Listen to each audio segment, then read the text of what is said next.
Terima kasih untuk pemeliharaan-Mu sampai hari ini. Engkau menyediakan segala sesuatu yang kami perlukan. Bahkan kadang dengan kehendak-Mu, Engkau meluaskan apa yang belum kami pikirkan.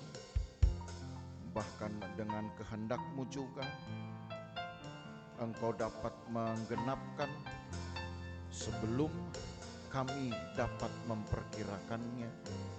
Karena kuasa Tuhanlah yang memungkinkan kami hidup. Hari ini kami ada lagi di hadapan-Mu Tuhan. Karena seharusnya lah demikian, lebih sering akan menjadi lebih baik kami ada di hadapan-Mu. Sebab sekejap saja kami menjauh dari Tuhan, hidup kami akan menjadi sia-sia. Hidup kami mungkin tidak sebahagia yang kami bayangkan.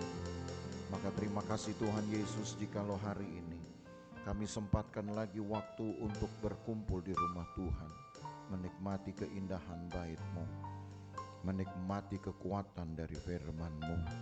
Kiranya Engkau hadir memberi jawaban, Engkau hadir untuk menambahkan pemahaman pengetahuan kami dari firman-Mu. Engkau hadir Sang pemberi hikmat untuk membangkitkan kesadaran kami, supaya pengiringan kami kepada Tuhan lebih hari lebih layak. Terima kasih Tuhan Yesus, kami akan dengar firman-Mu. Di dalam nama Tuhan Yesus Kristus kami berdoa. Haleluya. Amin. Haleluya. Puji Tuhan.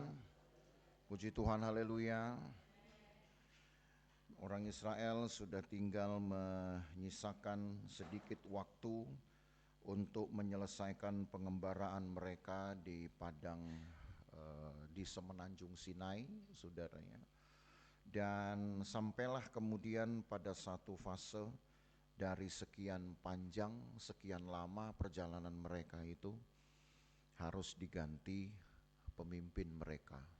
Ya. Pergantian pemimpin ini mungkin tidak begitu terasa ya di antara orang-orang Israel. Kenapa tidak begitu terasa? Sebab Yosua, pengganti dari Musa, sudah sangat dikenal ya oleh orang-orang sebayanya ketika mereka keluar dari Mesir. Hanya sayangnya kelompok yang sebaya dengan Yosua ini di dalam cerita kitab Ulangan pasal-pasal yang awal itu sudah mati, ya, dibinasakan oleh Allah karena ketidaktaatan mereka. Sehingga Yosua boleh dikata menjadi orang yang paling tua sendirian ya, bersama dengan Kaleb.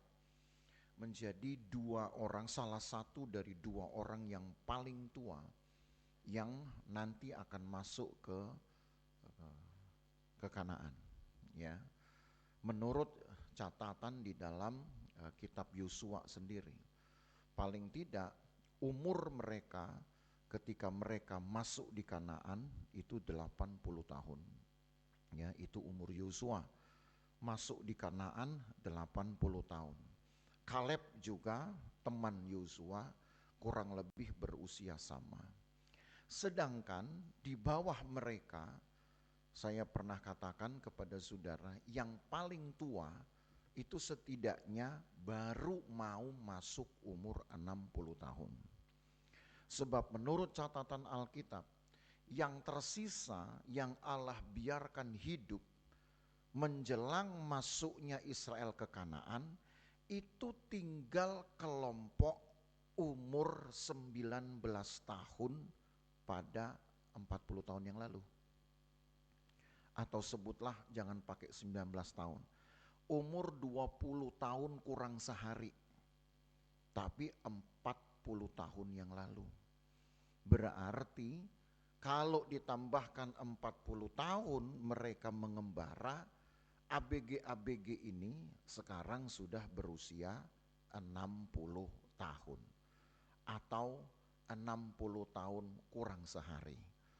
Atau juga mungkin baru mau masuk 60 tahun persis ketika mereka menginjakkan kaki di Kanaan. Maka otomatis saudara cukup jauh jarak antara umur Yosua dan Kaleb dengan umur generasi pewaris tanah perjanjian yang paling tua. Nah itu supaya Bapak Ibu Saudara tahu. Karena angka-angka itu sudah disebutkan di dalam Alkitab, jadi tidak mungkin salah. Ya. Kecuali kelompok ABG ini saudaranya, ABG 40 tahun lalu maksud saya, yang paling tua ya Yosua dan Kaleb saja. Jadi hanya tinggal mereka berdua yang berusia banyak 80. Sisanya generasi-generasi yang mereka pimpin umur 60 tahun. Nah Bapak Ibu Saudara, tadi saya katakan mungkin tidak terlalu terasa bagi orang Israel sendiri karena Yosua sudah sangat dikenal. Tapi yang sangat dirasakan tentu bagi orang Israel ini adalah peralihan, perpindahan atau pergantian dari kebiasaan-kebiasaan mereka. Ketika di zaman Musa, mungkin orang-orang Israel ini masih bisa dininabobokkan oleh Musa. Karena Alkitab berkata Musa itu orangnya lembut hatinya. Lembut betul hatinya. Jarang dia marah. Tapi kalau sekali dia marah, itu menjadi lain ceritanya. Dan bahkan pernah sekali dia marah, betul-betul marah, Alkitab berkata malah dialah yang kena celaka. Dia yang balik dimarahi Tuhan. Orang yang gak pernah marah. Sekalinya marah dengan umatnya, marahnya karena umat Tuhan ini berbuat dosa. Marah dia. Tapi marahnya dia sekalipun benar, itu diganjar dengan kemarahan Tuhan. Jadi rupanya pemimpin-pemimpin ini memang gak boleh marah. Walaupun punya banyak alasan untuk marah-marah. Kan begitu. Konyolnya jemaat-jemaat Tuhan, orang-orang Israel tetap suka bikin Musa marah. Nah ini lucunya saudara kehidupan itu. Ya. Jemaat paling suka bikin pemimpin marah, tapi pemimpin gak boleh marah. Karena kalau pemimpin marah, Tuhan yang marah. Jadi jemaat merasa di atas angin, kalau gitu gua marah aja. Gitu. Mumpung pemimpin tidak bisa marah. Tapi itu periode periode Musa, lain cerita ini. Ya. Dan habis sudah orang-orang yang pada akhirnya suka marah-marah dengan Musa, memang pada akhirnya juga Tuhan hukum. Ya, bukan berarti Tuhan biarkan atau tinggal diam. Tetap Tuhan bela lah hamba Tuhan ini. Ya. Hanya rupanya bicara mengenai kepemimpinan, keteladanan, tidak boleh ditinggalkan apa yang dapat menjadi blunder atau kesalahan bagi banyak orang. Ya. Kalau pemimpin marah, sebutlah marahnya itu marah yang baik, marah yang berkenan, tapi belum tentu orang yang dimarahi bisa langsung memahami makna marah itu. Yang ada, yang disimpan pahit hatinya, yang disimpan kekesalannya. Walaupun marah itu baik. Gitu. Bahkan dalam kitab Amsal sebenarnya marah itu diperlukan. Ada ayat yang berkata bahwa didiklah anakmu itu dengan rotan. Nah rotan kalau dipukulkan ke anak itu tanda marah atau tanda bercanda? Saya pukul ya gitu. Tok gitu kan tidak. Itu tanda marah saudara. Tapi yang jelas harus tahu tempat untuk mendaratkan pukulan itu. Tidak boleh sembarangan tempat. Ada tempatnya yang Tuhan kasih untuk mendaratkan pukulan atau rotan ini. Tapi itu Amsal bilang amarah didikan. Jadi jangan sampai marah itu kemudian langsung main main ambil benda keras lalu kemudian saudara daratkan itu di tempat-tempat yang nggak seharusnya, apalagi tempat-tempat yang vital, di kepala lah, di mana. Alkitab bilang itu juga nggak boleh. Rotan boleh dipakai, dan amarah di ujung rotan itu didikan, kata kitab Amsal. Tapi tahu tempat, kan begitu.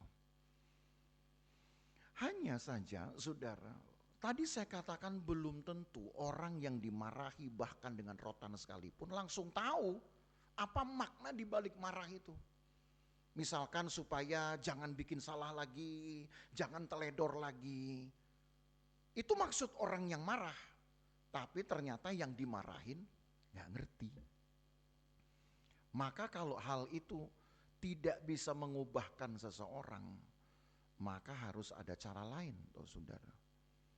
Dan cara lain seringkali ujung-ujungnya kemarahan Tuhan juga. Jadi kalau mau diusut, lebih baik kita kena marah dari manusia daripada kena marah dari Tuhan. Sebab kalau kena marah dari Tuhan, itu resikonya sangat-sangat fatal.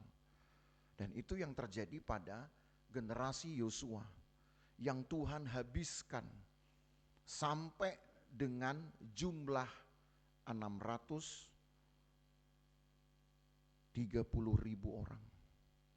Jumlah yang 605.548 orang yang Tuhan harus binasakan dari jumlah generasi pertama yang keluar dari Mesir. Mereka menyebabkan Musa marah, dan karena Musa marah Tuhan marahin Musa. Karena itu Musa gak boleh masuk tanah Kanaan. Gak boleh masuk, saudara. Yang menyebabkan itu bukan dosa Israel, yang menyebabkan bukan dosanya Musa sendiri, yang menyebabkan Musa tidak masuk Kanaan itu marahnya Musa. Walaupun marahnya itu marah yang mendidik. Tapi satu sisi Allah perlu mengganti satu figur kepemimpinan yang sekiranya dapat memberi teladan baru kepada orang-orang Israel generasi berikutnya. Nah, Yosua, orang yang memang juga di dalam Alkitab ditulis nggak pernah marah juga. Memimpin generasi yang lebih muda. Yang ternyata kalau kita bandingkan dengan zaman sekarang, generasi muda ini juga nggak bisa dimarahin. Nggak kayak orang kita dulu. Dulu kita masih muda, masih ABG, seumur anak-anak kita sekarang dimarahin tuh takutnya setengah mati. Anak sekarang dimarahin, kaburnya jauh. Susah dicari. Nah, saudara yang punya anak merasakan sendiri. Apalagi nanti saudara ketika generasi Alpha ini akan tumbuh menjadi dewasa, menjadi ABG. Saya nggak tahu lagi. Jangan-jangan nggak cuma dimarahi, baru kita ngomong nada tinggi bisa nggak pulang dia 7 malam. Dunia sudah berbalik, sudah. Dari situ kita belajar bahwa kepemimpinan akan terus Tuhan sesuaikan. Tapi respon yang diminta cuma satu loh. Nah, itu yang kita pelajari ini. Model kepemimpinan Tuhan bisa gonta-ganti sesuka yang Tuhan mau, sesuai dengan kebutuhan di lapangan dari jemaat sendiri. Tapi respon cuma satu, selalu satu dan terus akan tetap satu. Nah, mari kita telusuri saudara ya. Ulangan pasal yang ke-31 ayat 1 sampai ayat 8 terlebih dahulu. Kemudian pergilah Musa lalu mengatakan segala perkataan ini kepada seluruh orang Israel. Berkatalah ia kepada mereka, aku sekarang berumur 120 tahun. Karena ada selisih jarak 40 tahun antara Musa dengan Yosua, maka pada masa ini tadi saya katakan Yosua sudah berumur 80 tahun. Selisih itu saudara bisa dapati nanti datanya di dalam kitab Keluaran. Nah, sebenarnya kita udah bahas ini lalu-lalu ya. Terus, aku tidak dapat giat lagi dan Tuhan telah berfirman kepadaku, sungai Yordan ini tidak akan kau seberangi. Loh. Musa sudah dikasih tahu oleh Tuhan sendiri, kamu gak akan nyeberangi sungai Yordan, kamu gak akan masuk tanah Kanaan. Ya, antara Musa kemudian sedih, kecewa, komplain gak dijelaskan di dalam teks manapun di dalam Alkitab. Tapi yang jelas bahwa Musa sempat membuat mazmurnya menanggapi hal ini. Mazmur yang sangat terkenal kemudian yang dia tulis di dalam Mazmur 90. Ajar kami Tuhan menghitung hari-hari kami sedemikian, agar kami beroleh hati yang bijaksana. Itu mazmur yang lahir karena penderitaan ini. Memimpin Israel 40 tahun tapi Tuhan bilang, you gak boleh masuk. Kepemimpinanmu harus berhenti sebelum Israel masuk ke Kanaan. Kan ini kan pembelajaran buat kita. Apa yang terjadi? Gitu. Apakah Musa pendosa? Enggak. Mungkin kesalahan Musa kalau mau diusut-usut cuma satu. Mengawini perempuan yang bukan orang Israel. Perempuan Kus, Alkitab bilang. Yang jelas bukan dari umat Tuhan. Tetapi sudah Musa selesaikan itu dengan prosesi pengantin darah.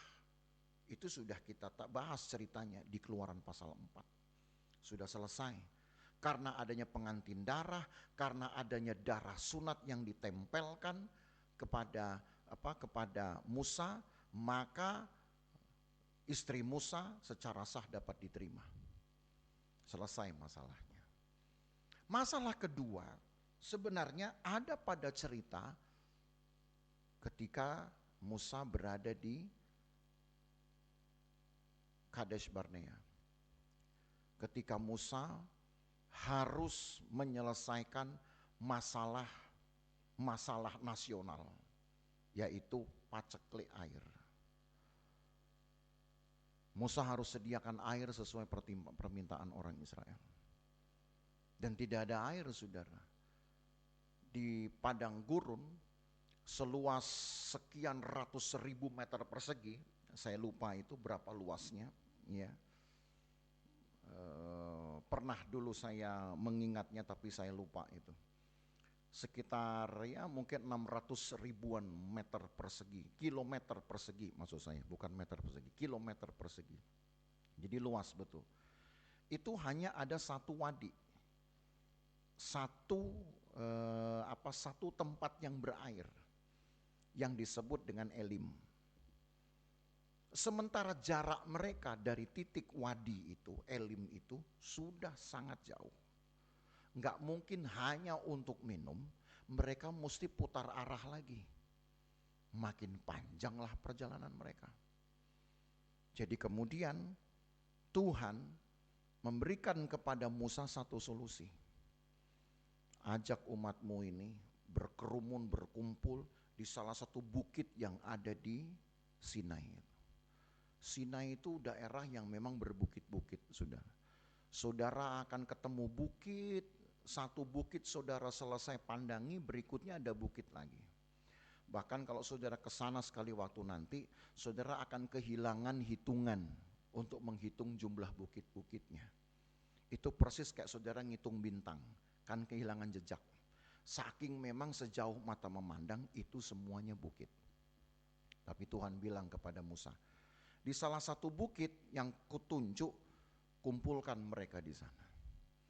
Lalu berkatalah kepada gunung batu itu, kepada bukit itu, supaya dikeluarkanlah air, supaya bangsa ini dapat minum dengan sepuasnya.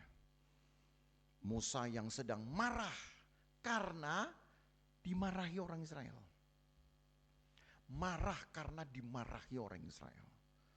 Marahnya gimana? Kenapa? Gimana cara orang Israel marah sama Musa? Kalau kami nggak minum, kau mati. Kalau kami nggak bisa mendapatkan air, kau mati, kami pulang ke Mesir. Diancam begitu. Musa yang lemah lembut, saudara, mendadak menjadi orang yang tidak lemah lembut lagi. Tapi dia tidak memarahi orang Israel. Dia memarahi gunung batu itu. Dia pukulin gunung batu itu. Entah mungkin dia sedang melampiaskan amarahnya kepada gunung itu. Tapi karena itulah, saudara, Tuhan kemudian mengeluarkan air dari gunung batu itu. Itulah mujizat. Satu dari sekian banyak yang Allah kerjakan bagi umat Tuhan. Tapi Tuhan panggil Musa. Sini kau sini. Kita ngomong 4 mata dulu. Apa tadi kau bikin, Musa? Saya kumpulkan bangsa ini depan gunung batu. Oke, betul, checklist centeng, bagus, gitu. Betul. Apalagi yang kau bikin, Musa? Ya, aku hanya menyampaikan bahwa Tuhan nanti akan mengeluarkan air dari bukit batu. Betul, checklist centeng, betul, sesuai. Kalau begitu, keluarkah air, Musa? Keluar, centang lagi, gitu ya. Oh betul, gitu. Lalu terakhir Tuhan tanya, gimana caranya kau keluarkan air itu, Musa? Baru Musa bilang, aku pukul gunung batunya. Teng teng, gitu. Kenapa? Karena yang Tuhan bilang, berkatalah, berucaplah kepada gunung batu itu. Yang lain-lain centang, tanda oke, setuju. Tapi yang terakhir, ketika Tuhan tanya, caranya gimana kau keluarkan air itu? Aku pukul.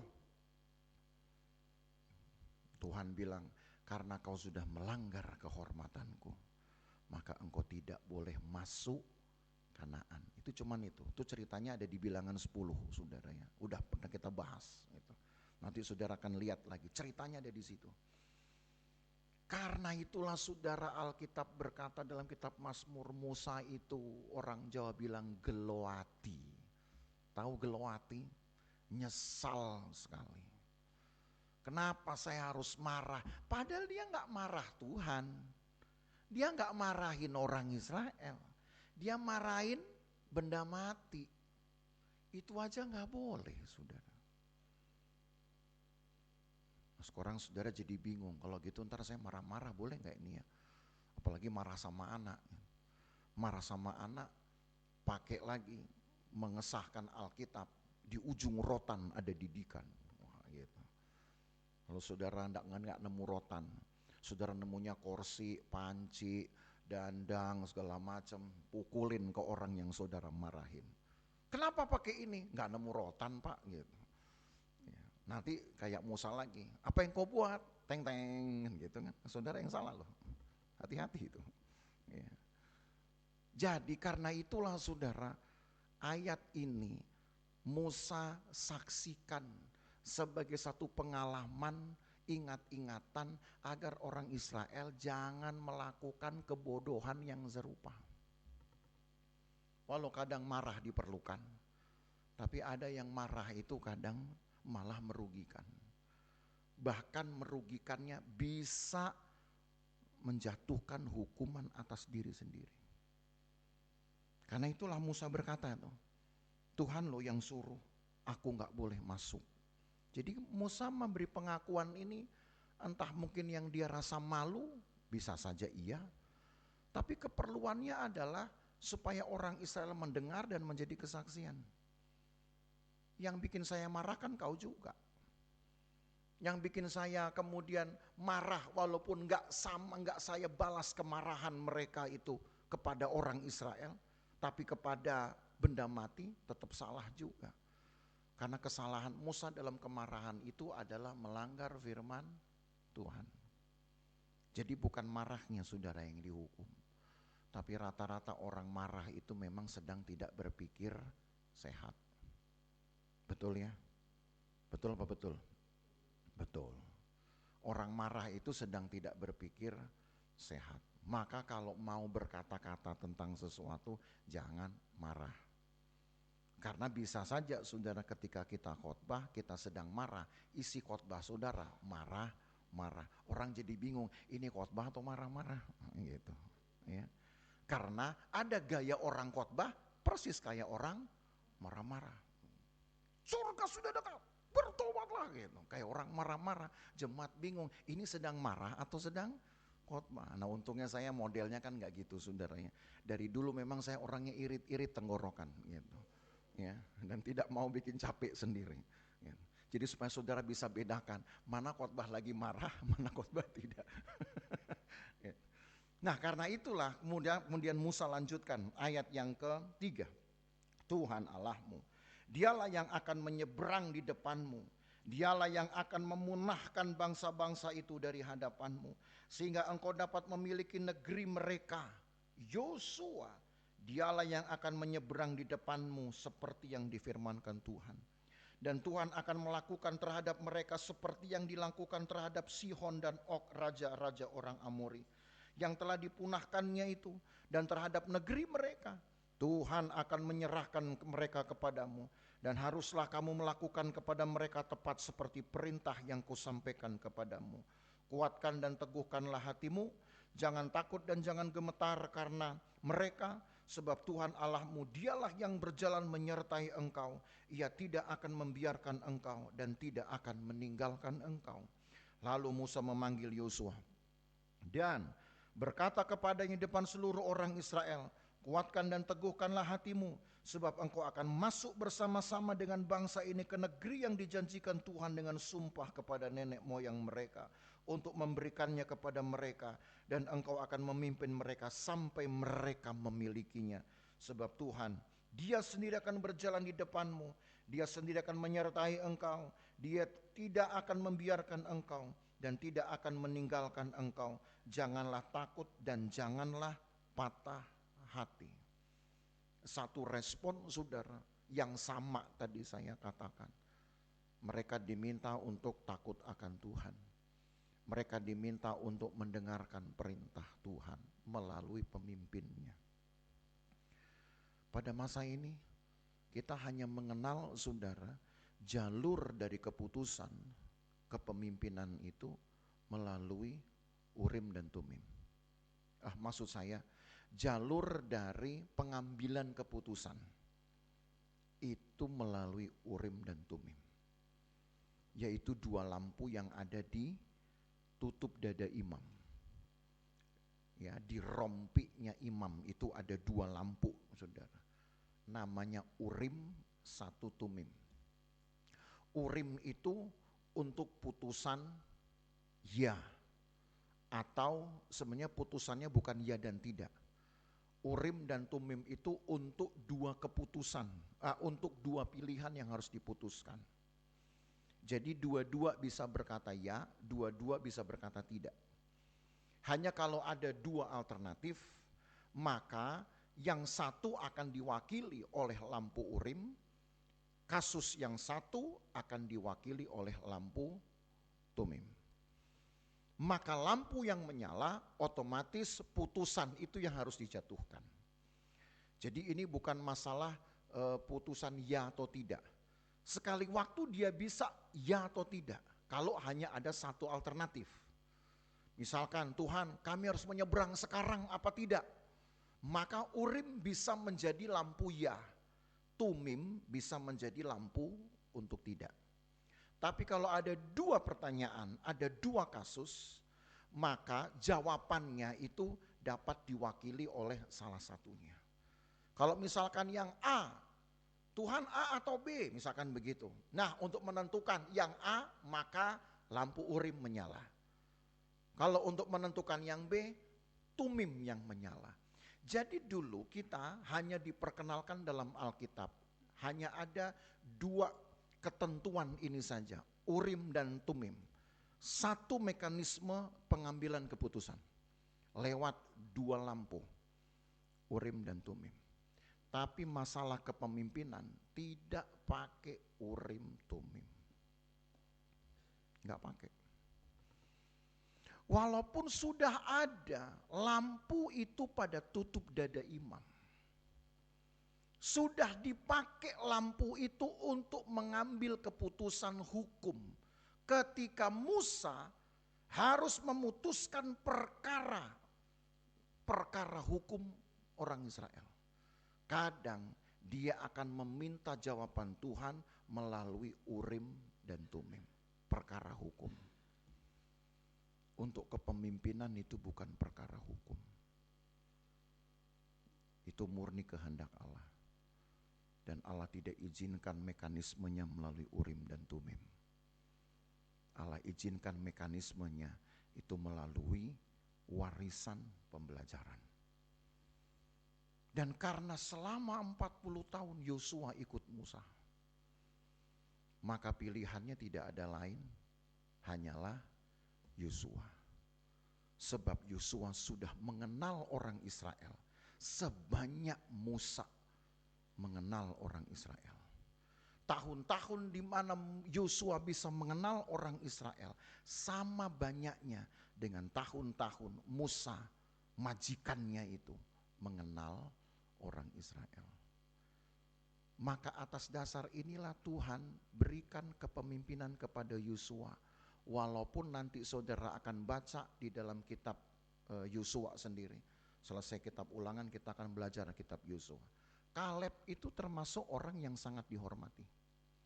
Dan bahkan sedikit lebih tua dia daripada Yosua. Dan dia sangat dihormati. Tapi masalahnya Kaleb tidak ada bersama dengan Musa dalam tahun-tahun pengembaraan Israel yang dipimpinnya. Hanya Yosua.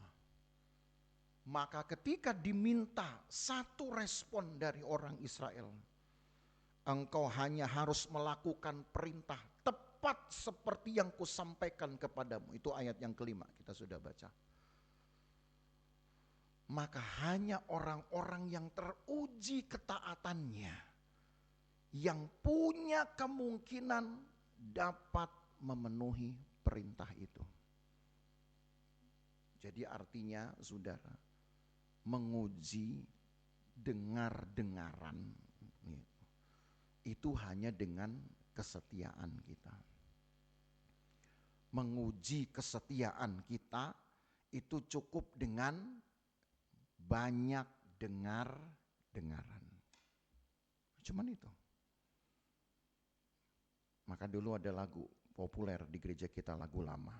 Ku jawab ya, ya, ya, kan cuman itu.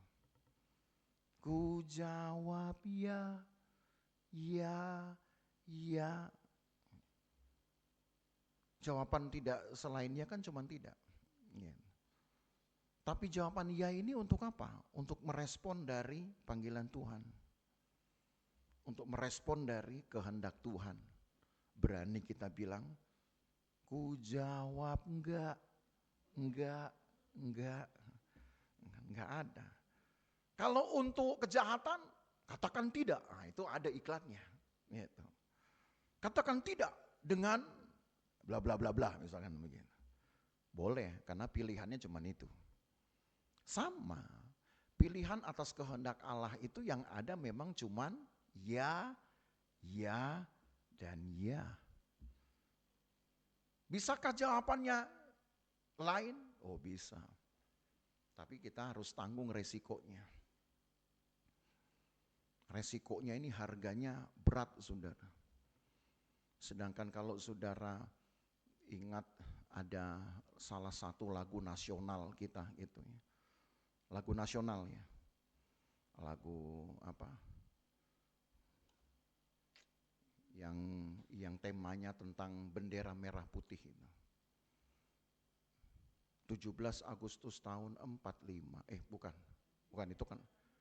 Yang ada kata begini, siapa berani menurunkan engkau? Nah itu. Itu kalau merah putih berani diturunkan, maka serentak rakyatmu membela. Nah itu coba itu. Itu baru bendera diturunkan saja, konsekuensinya besar. Siapa berani menurunkan firman, serentak malaikatnya Tuhan membela. Habis saudara. Maka daripada celaka, lebih baik ku jawab ya, ya, ya. Susah enggak? Enggak susah kalau saya ngomong. Tapi kalau nanti saudara di rumah memikirkannya, baru tuh susah kelihatan. Enggak segampang dengan ketika saya berkata ya, ya, dan ya. Cuman satu respon loh saudara. Kepemimpinan boleh diubah, digonta-ganti. Tapi Allah hanya menuntut satu respon saja. Lakukan segala perintah yang kusampaikan kepadamu. Itu ayat 5 kan dengan jelas di situ. Maka ketika Yosua kemudian menggantikan Musa, dia menjadi bukti jelas dari proses ini. Karena Yosua nggak pernah bantah perintah Musa. Yosua nggak pernah ngelawan, dan itu dia buktikan selama 40 tahun. 40 tahun loh saudara. Bukan masa yang pendek loh. 40 tahun. Bukan 40 minggu, bukan 40 bulan. 40 tahun dia buktikan itu dari hari ke hari. Setiap kali Musa berkata sesuatu, memerintahkan sesuatu, dia hanya menjawab ya, ya, dan ya. Karena itu terujilah kemudian apa yang disebut dengan kesetiaan, keteguhan. Karena itulah Allah menggantikannya, menghargainya dengan kepemimpinan. Gereja Tuhan rasanya sudah mulai kehilangan spirit seperti ini. Sekarang itu kan enggak di mana-mana. Kepemimpinan hanya dijalankan asal babe senang. Ya, ya, tapi yanya asal babe senang. Siapa babe? Ya yang di atas. Tapi Tuhan nomor sekian. Kalau itu saja sudah tidak konsisten terpenuhi, kira-kira mau jadi seperti apa umat Tuhan ini dibina? Mau jadi seperti apa kira-kira umat Tuhan ini akan menjalani hidupnya? Sebab nanti kalau saudara belajar dalam kitab Yosua, karena kita hanya tinggal 3 pasal lagi saudara masuk kitab Yosua. Tinggal pasal 32, 33, 34. 3 minggu lagi udah masuk Yosua. Sekalipun muncul pemimpin yang teruji namanya Yosua, akhlaknya orang Israel, orang Jawa bilang podoai alias sami mawon. Tahu itu? Sarwa. Sama. Gak berubah. Apalagi kalau pemimpinnya gak kuat. Bisa dibayangkan jadi apa? Amsyong ini bangsa Israel nih, kacau balau. Sudah pemimpinnya bagus, kacaunya gak hilang-hilang. Gimana kalau pemimpin gak bagus? Maka Bapak Ibu Saudara, dari sini kita belajar supaya orang Israel tidak hanya kisruh cekcok, suka nggak suka, jangan dia dong. Kenapa mesti Yosua mentang-mentang ikut lu Musa 40 tahun. Gue juga punya calon nih, anak gue sendiri yang namanya Nahason, orang Yehuda. Oh pemimpin, kalau saudara baca itu. Mungkin dia lebih berjiwa militer, lebih punya keberanian. Belum lagi orang Lewi, dia akan mengusulkan nama-nama tertentu. Kenapa? Punya jasa ngusungin bait Allah. Yosua ngekorin Musa doang. Bisa apa dia? Paling cuma bawa bekalnya Musa doang. Paling cuma bawain tongkatnya Musa. Maklum Musa umur 120 tahun. Dia punya tongkat sendiri. Gitu. Selain tongkat ajaib jangan-jangan. Siapa yang megang? Yosua. Tapi Allah mengajar bukan mempersoalkan siapa yang di atas. Tapi persoalkanlah kerelaan untuk melakukan perintah Tuhan. Bisa gak itu? Bisa gak itu? Jadi jemaat Tuhan, lihatlah Tuhan lewat pemimpinmu, tapi tetap patuhlah kepada Tuhan, bukan hanya karena pemimpinmu. Itu maksudnya. Siapa pemimpin saudara? Gembala, sudah pasti.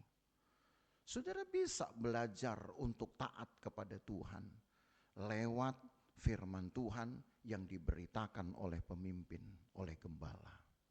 Tapi hal ketaatan, jangan hanya saudara ngeliat pemimpinnya. Pemimpinnya gitu, gue juga gak mau lakukan firman Tuhan. Salah. Paham maksud saya? Melihat Tuhan bisa lewat perantara. Mengenal Tuhan bisa lewat perantara. Siapa perantara? Pemimpin, gembala. Tapi untuk taat, itu urusan saudara sama Tuhan. Jangan tergantung siapa pemimpin saya. Karena Musa saja masih bisa dimarahi Tuhan. Kalau seandainya Tuhan marahin saya, lalu saya kemudian nggak mendapat sesuatu, lalu saudara kemudian dapat sesuatu, wih, lebih hebat saya dari gembala saya loh. Gitu. Gembala saya nggak diberkati Tuhan, saya dapat berkatnya lebih hebat dari gembala saudara, dari gembala saya misalkan. Gitu. Saudara mau buat apa? Mau pamer dengan saya? Tuh, gembala nggak dapat, saya dapat, mau gitu. Ya biarin aja saudara. Gitu. Lama-lama itu bisa menyebabkan keangkuhan dan bahkan kita sendiri yang menanggung kesalahan. Ketaatan itu urusan pribadi. Tapi saudara bisa belajar tentang Tuhan lewat pemimpin, iya. Nanti kita akan lihat ini. Sebab kepada Musa diminta untuk diwariskan kepada orang Israel apa yang nanti disebut dengan nyanyian pengajaran. Itu makanya hari ini saya beri judul bahwa nyanyian pengajaran itu adalah saksi profetik. Nyanyian Musa itu enggak cuma nyanyian untuk mengisi keheningan, mengisi kekosongan gitu. Tetapi nyanyian Musa itu adalah nyanyian pengajaran tentang keselamatan dan tentang kekekalan. Itu disebut dengan profetik namanya. Karena kalau bicara tentang keselamatan dan kekekalan, itu selalu dalam bahasa Alkitab disebut dengan profetik istilahnya. Sebagai warisannya. Walaupun Musa dimarah Tuhan. Walaupun Musa gak masuk Kanaan, tapi gak ngambek Musa kan. Gak protes dia. Tuhan karena saya gak masuk, maka cari orang lain aja. Suruh aja dia bikin nyanyian. Suruh aja dia tulis nyanyian. Gak ada begitu. Karena Musa pun teruji sebagai orang yang taat. Kesalahan dia terima, konsekuensi dia terima. Tapi karena memang dia sudah teruji sebagai orang yang taat, dia tetap melakukan firman Tuhan. Dia buat loh saudara. Nanti kita akan tahu itu nyanyian-nyanyian itu di minggu depan. Pasal 32. Tetapi perintah Tuhan pertama kepada Musa berkata begini. Mulai ayat yang ke-14. Loncat langsung ayat 14. Kemudian berfirman Tuhan kepada Musa, sesungguhnya sudah dekat waktunya bahwa engkau akan mati. Maka panggillah Yosua dan berdirilah bersama-sama dengan dia dalam kemah pertemuan. Supaya aku memberi perintah kepadanya, lalu pergilah Musa dan Yosua berdiri dalam kemah pertemuan. Dan Tuhan menampakkan diri di kemah itu dalam tiang awan, dan tiang awan itu berdiri pada pintu kemah. Tuhan berfirman kepada Musa, ketahuilah engkau akan mendapat perhentian bersama-sama dengan nenek moyangmu. Dan bangsa ini akan bangkit dan berzinah dengan mengikuti Allah asing yang ada di negeri. Kemana mereka akan masuk, mereka akan meninggalkan aku dan mengingkari perjanjianku yang kuikat dengan mereka. Allah sudah tahu kelakuan Israel masa depan. Ya, ini dia sebutkan berdasarkan pengetahuannya atau kematahuan Allah. Nanti di masa depan orang Israel akan berlaku brengsek. Ayat 18, ayat 17. Pada waktu itu murkaku akan menyala-nyala terhadap mereka. Aku akan meninggalkan mereka dan menyembunyikan wajahku terhadap mereka. Sehingga mereka termakan habis dan banyak kali ditimpa malapetaka serta kesusahan. Maka pada waktu itu mereka akan berkata, bukankah malapetaka itu menimpa kita oleh sebab Allah kita tidak ada di tengah-tengah kita? Sebelum orang Israel cari-cari alasan, cari-cari pembelaan, karena mereka memang pasti akan bikin kesalahan, dan Tuhan sudah tahu itu ya. Mereka belum bikin kesalahan, tapi Tuhan sudah tahu.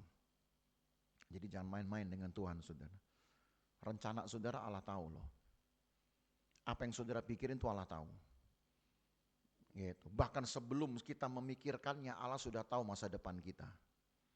Maka hal dengar-dengaran inilah yang akan memagari hati saudara untuk tidak melakukan hal yang salah. Cuman itu aja. Jadi jangan saudara kemudian, Tuhan kasih tahu dong ke saya masa depan saya kayak apa. No. Nanti kalau saudara dikasih tahu saudara tahu masa depan, saudara jualin pengetahuan saudara tentang masa depan. Kamu tahu masa depan kamu enggak? Sini, mana tangan kamu? Ini. Tapi bayar ya, Pek Tiau gitu misalkan. Manusia saudara dikasih dikit kan pasti maunya banyak. Makanya Tuhan gak akan kasih saudara tahu. Cukup yang Tuhan kasih adalah ketaatan saja. Nanti yang Tuhan tahu pasti akan cocok kalau kita taat. Percaya saudara? Jadi jangan berdoa Tuhan kasih saya kemahatauan, saya bisa tahu masa depan. Gak akan Tuhan kasih karena manusia ini pasti nanti jadi kacau balau. Begitu tahu masa depan nanti saudara jualin gitu ya. Begitu dijual tuh nanti di pasar mana ini, di pasar peta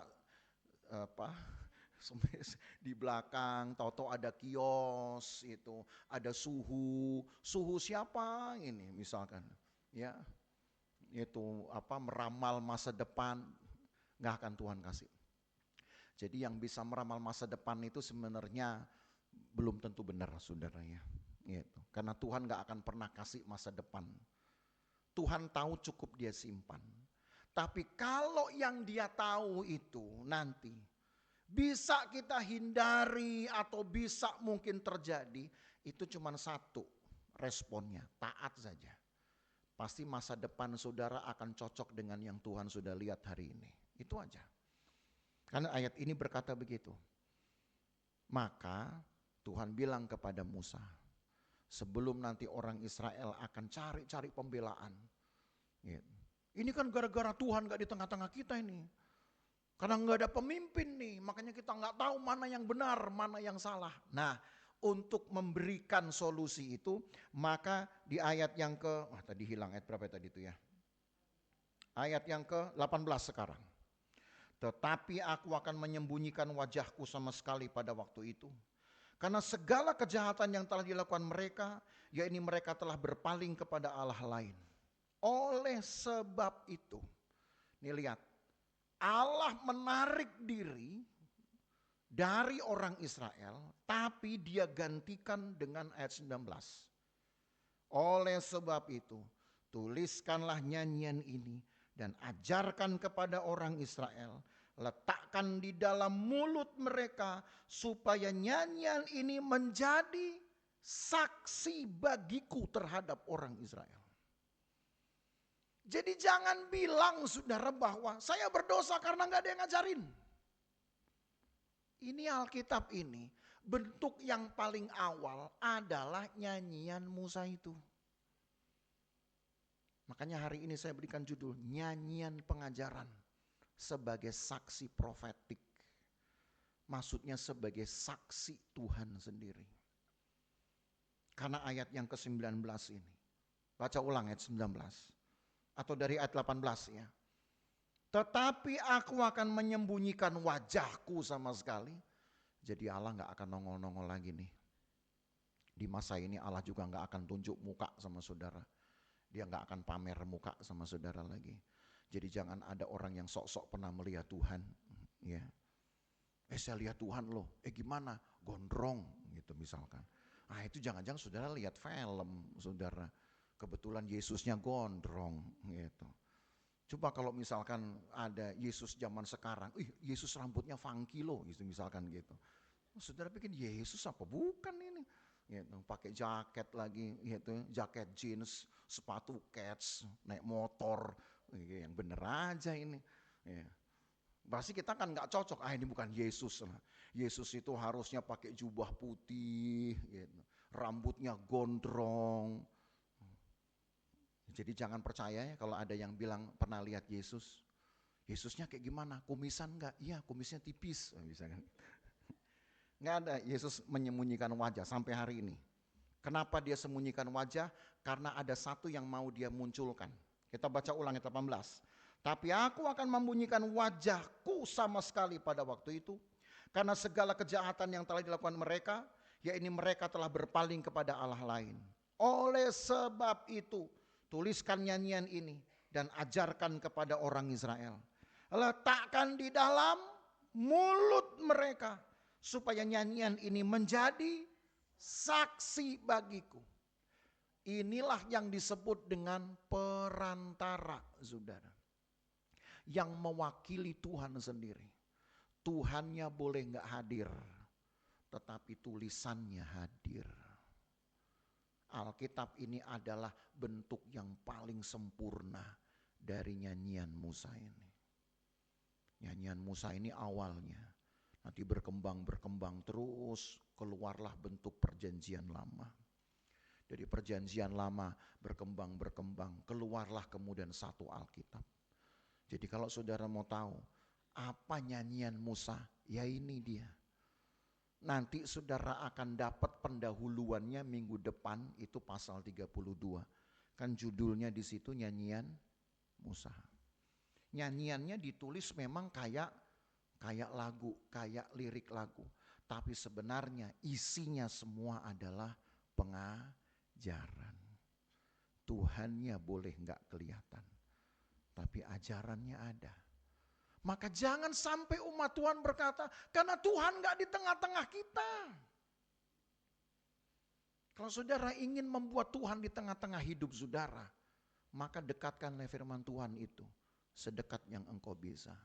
Maka pernah saya katakan minggu-minggu sebelumnya, jangan anggap Alkitab ini produknya Allah atau tulisannya Allah.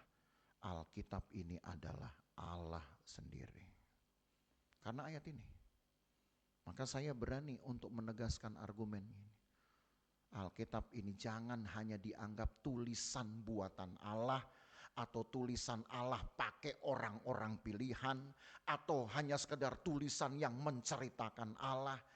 Ini bukan produknya Allah, tapi Alkitab itu adalah Allah sendiri.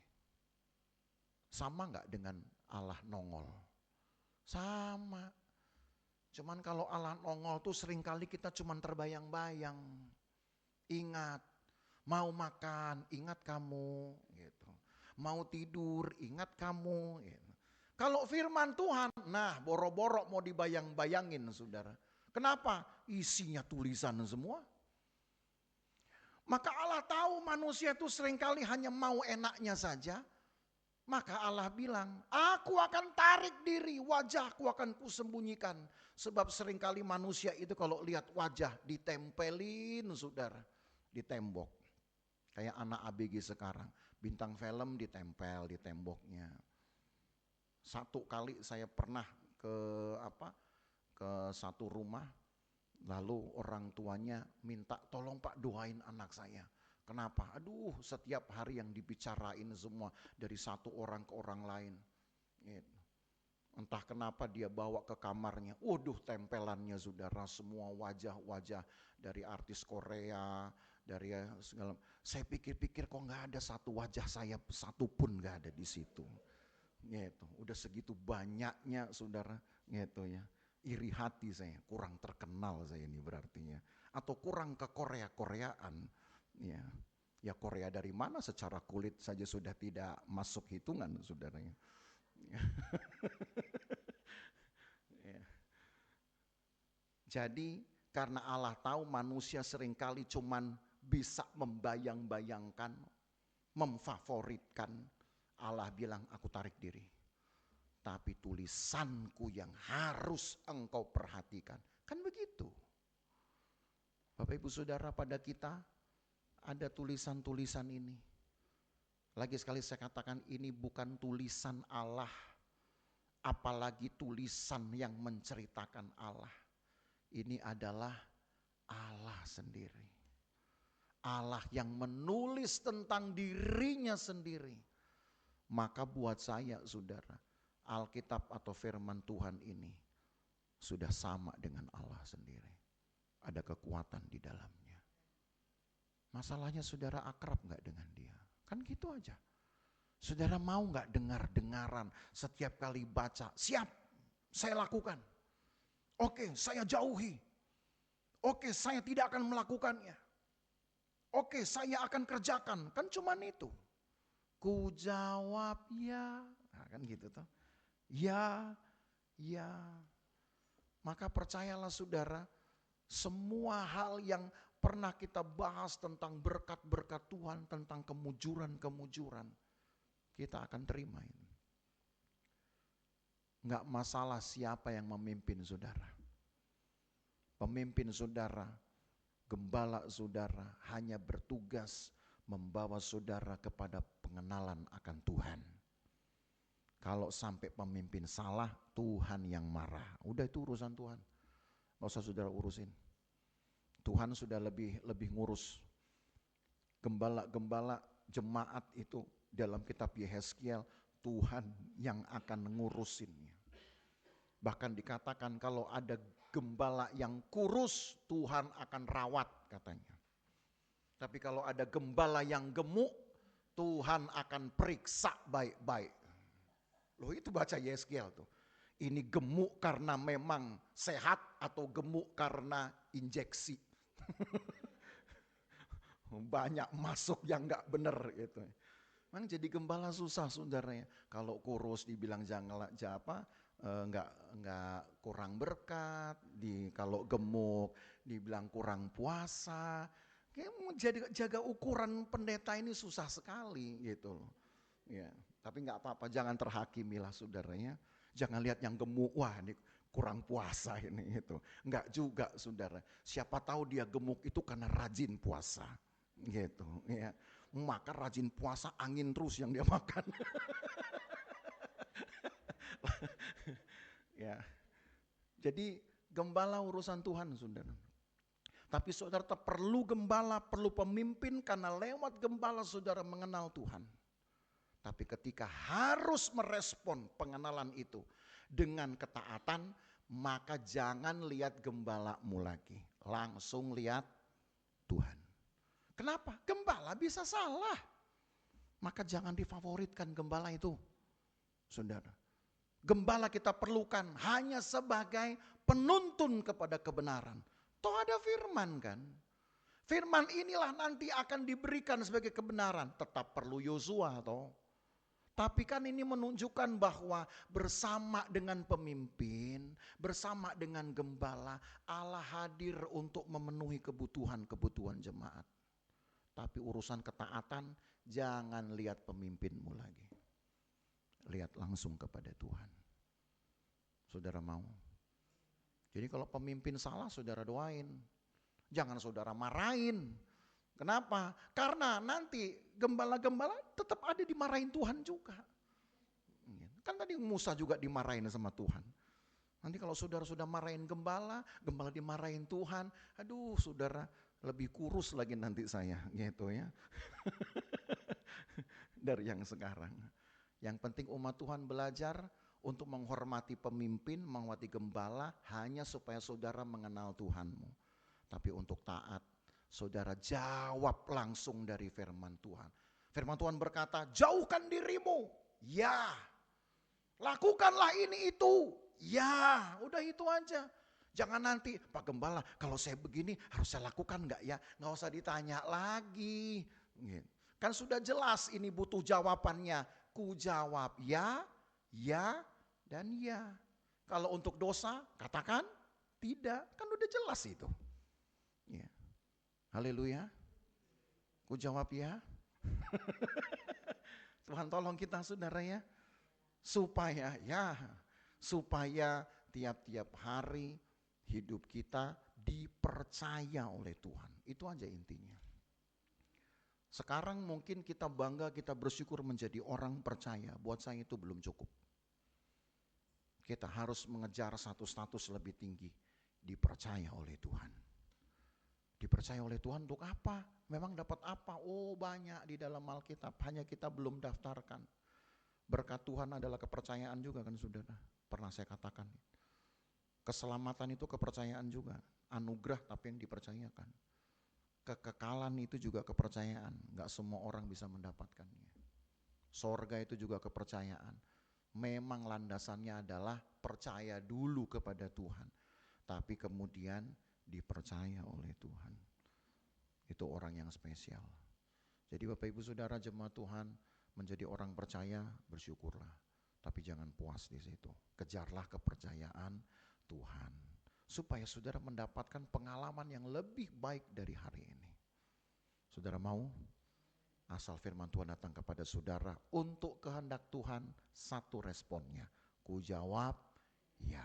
Dan jangan lihat pemimpin lagi untuk itu. Langsung lihat Tuhanmu. Tapi untuk mengenal Tuhan, oke. Pemimpin ada untuk membawa saudara kenal Tuhan. Membawa saudara mengenal kehendak Tuhan.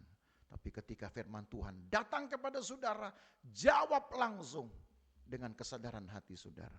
Makin sering engkau melakukannya, itu yang disebut dengan kesetiaan. Maka percayalah nanti seperti Yosua, saudara akan dapatkan berkat-berkat juga seperti yang Yosua terima. Nah, apa itu? Itu bersambung nanti di kitab Yosua. Ya, Tuhan berkati kita. Mari kita berdiri. Tapi kita tidak akan nyanyi lagu ku jawab ya itu, saudara ya. Kita nyanyi lagu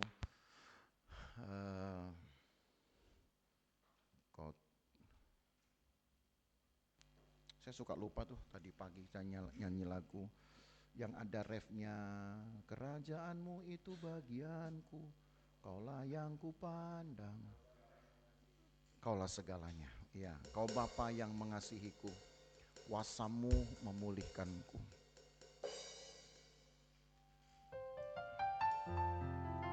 Haleluya.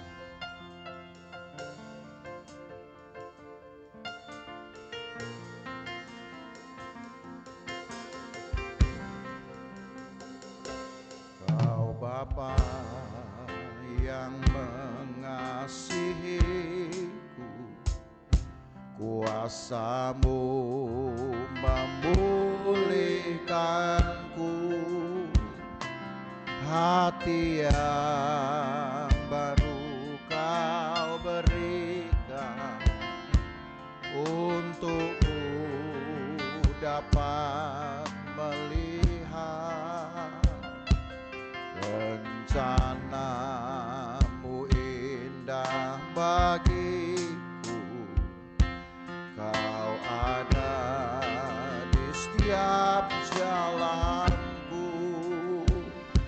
hatiku haus dan lapar akan Engkau. Kaulah segalanya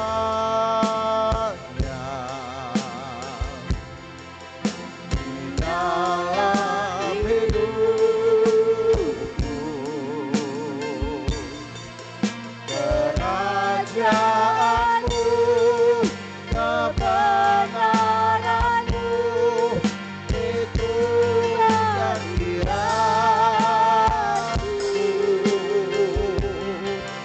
Kaulah yang ku pandang selama hidupku, mengasihimu, memuliakanmu, Bapa dan Raja. Kaulah segalanya, kaulah segalanya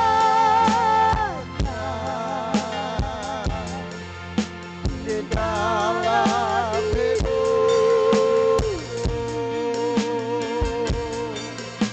kerajaanmu, kebenaranmu, itu bagianku.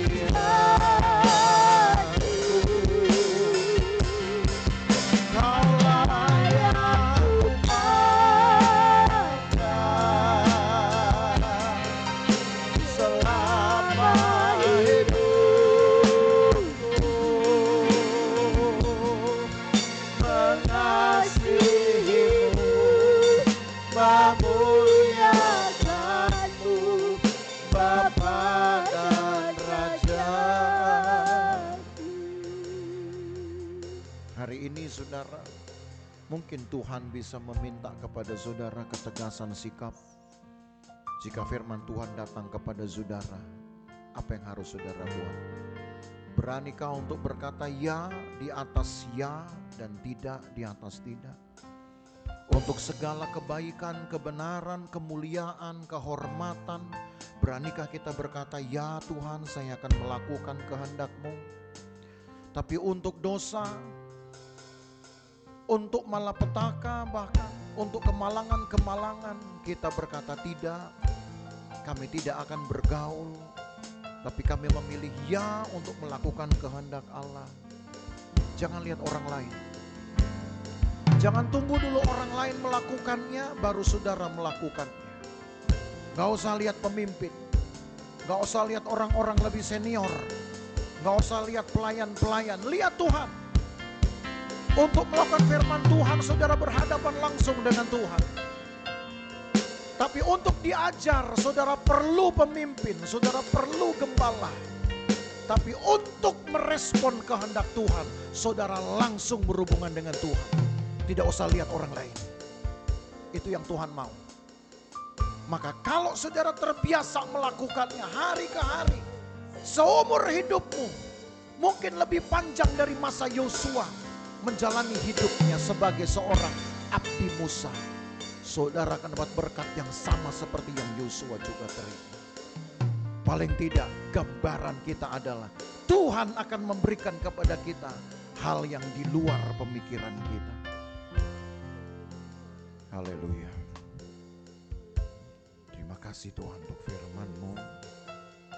Tolong kami Tuhan. Tolong kami Tuhan.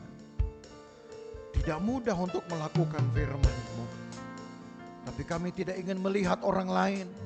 Kami tidak ingin menunggu dulu orang lain. Kami harus melakukan firman-Mu karena kesadaran kami.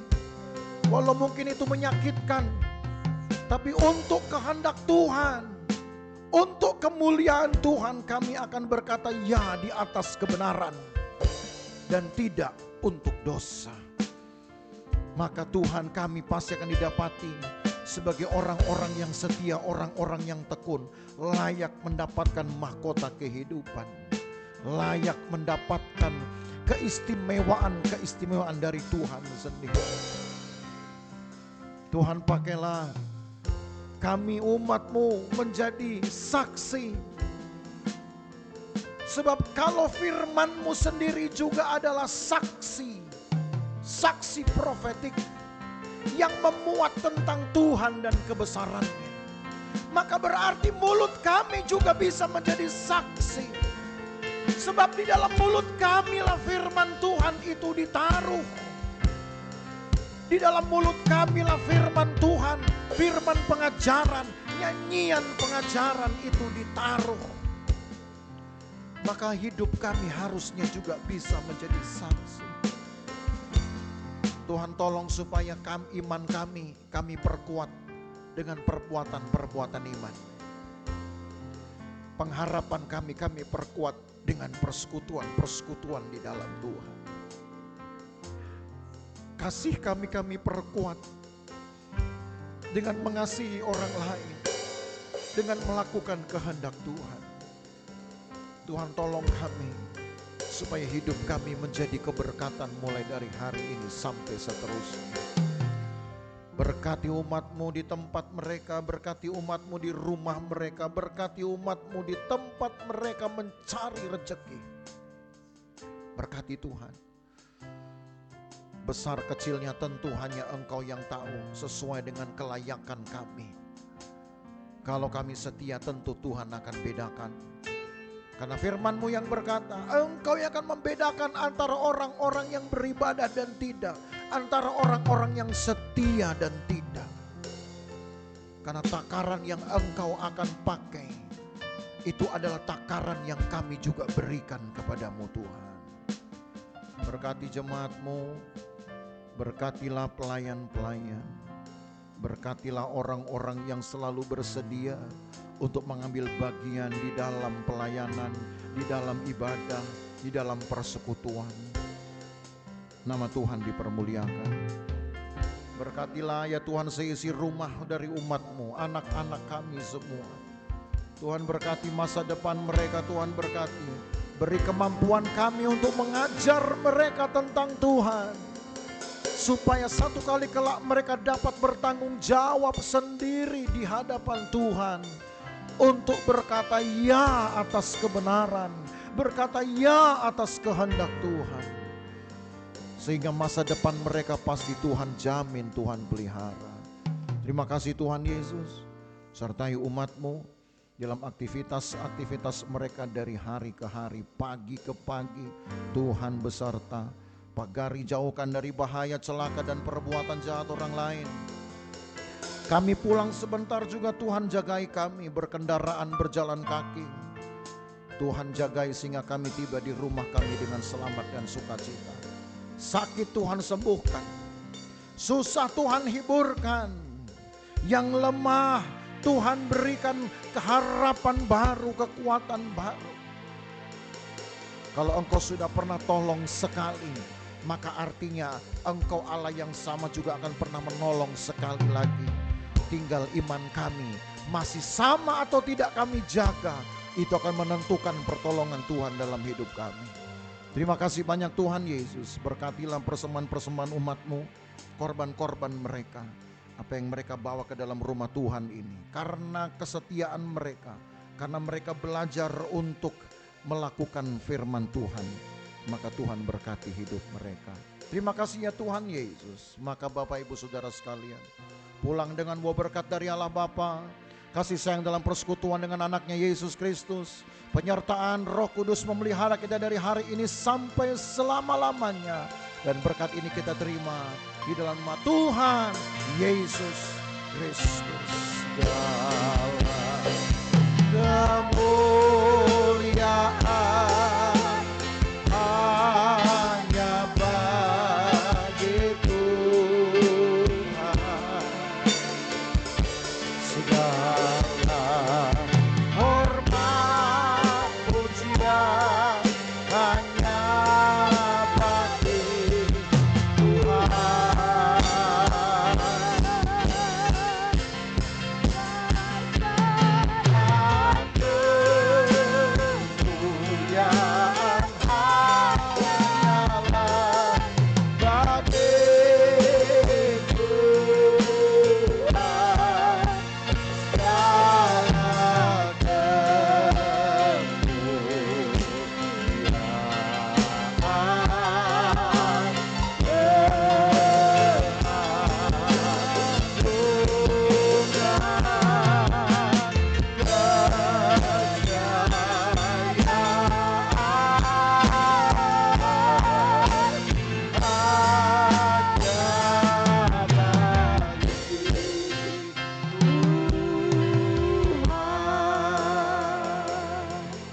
Jemaat yang diberkati, bersama kita berkata,